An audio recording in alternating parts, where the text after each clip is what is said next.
on the footpath just down here where the dog walkers are, I've found a colony of the Lathbury nomad bees, and all is not what seems with this bee. Let me show you.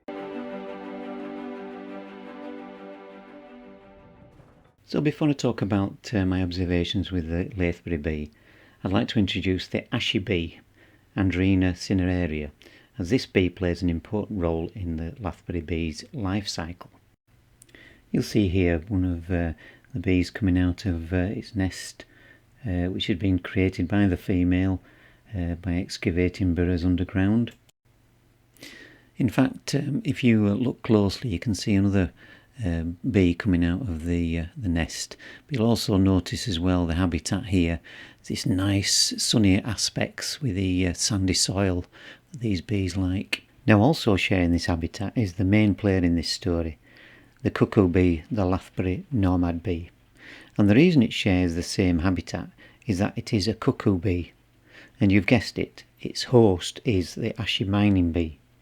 It's early morning, and here we can see the Lathbury bee starting to come out of its nearby nest.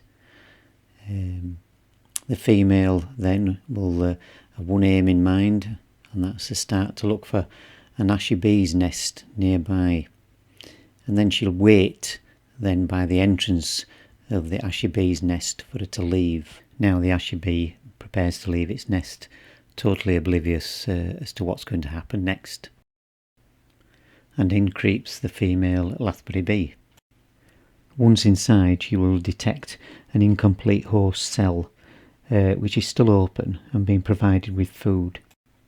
She will then lay an egg in the wall of the cell and departs.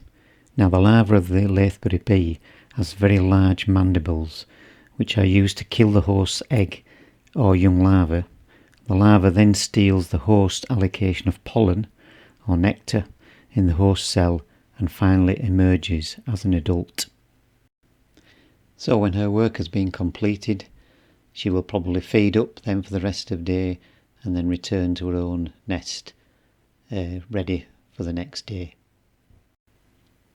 And the ashy bee, well, they just return to their own nests, oblivious of what's gone on.